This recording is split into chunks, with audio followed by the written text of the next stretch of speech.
Okay, hi everyone. So in the last video we talked about a little bit about the query, breakdown of the query functions, the parameters that we needed. We also talked about the select, the where, and the limit clauses. So again, this is the select. This is the part where you put all the clauses. Okay, now we're going to talk about a few more clauses that will come in handy, particularly the group by, the order by, and the label. Now, as you can see here from the last video, I actually had created a range. It makes it easier to do that because you just basically just reference the range. So for those of you who may not know, you actually select the data. For example, hold on a second. So what I did was I selected this entire table, and then I hit data, named ranges, and then you can go ahead and name the range however you want to name it. So in this case, I named it movies 100K. Alright, so let's get back to this other video. Alright, so here we have movies 100K is the range. Select ABDO. Okay, so I pulled out the ABD, the name, the title, the year, duration, and the gross income columns. Now, in this case, I wanted to do a group by, but with group by, it's always accompanied by an aggregate. In this case, aggregate is either count, sum, or average. And here's what I mean. Alright, say we're going to take a look at, I think the country is E. We just test. Okay, the country. Great. So I want to take a look at the country. I want to see the number of genres for each, I guess, country or group of countries.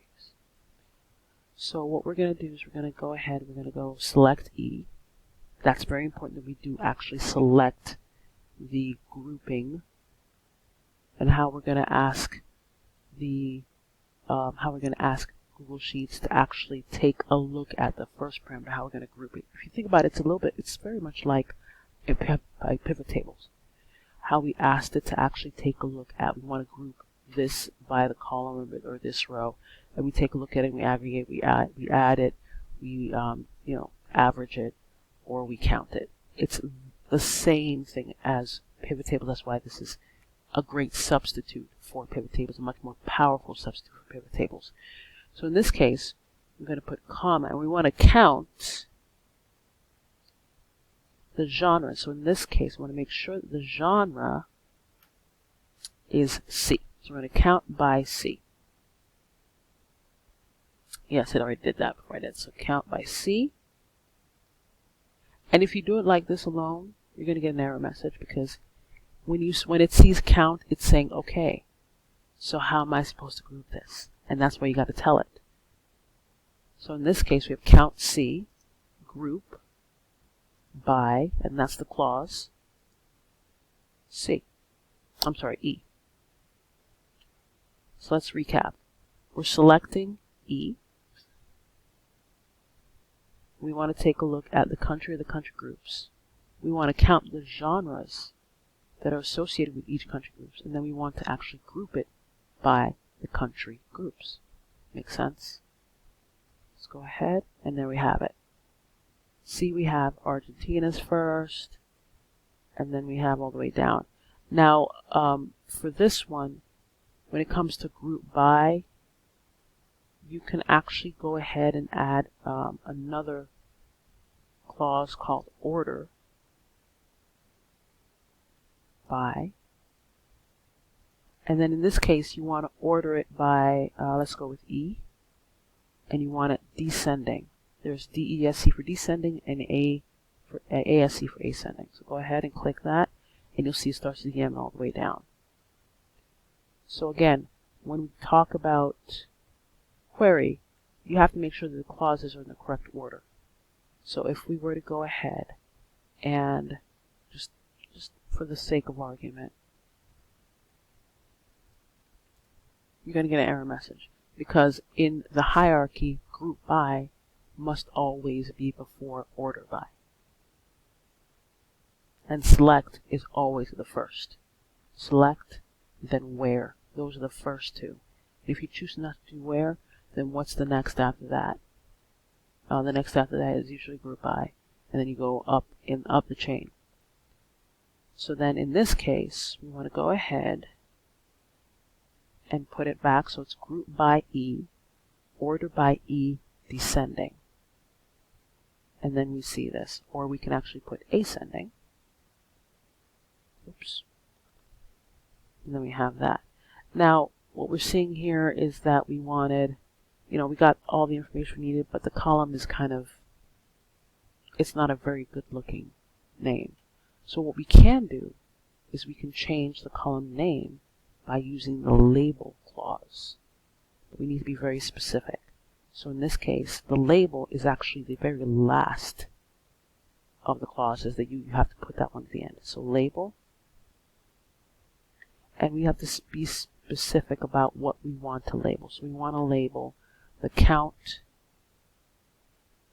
C. And what do we want to label it as? We want to label it as number of genres. Okay, so let's recap. We have the order by E ascending, but we want to change the label for the count C column to number of genres. Okay, and we make sure that we put the number of genres in single quotes. Go ahead. And there we have it, number of genres. If we wanted to change the country, let's go ahead and do that.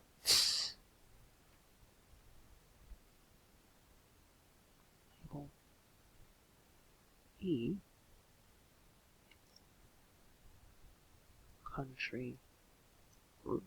Oops, hold on a second, I put a country, I can't spell, group.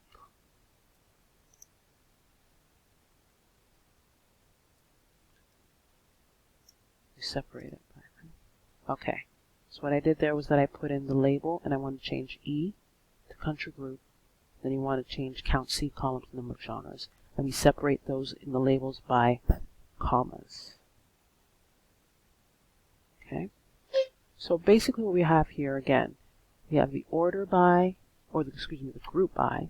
When we select an E, we count by whatever column.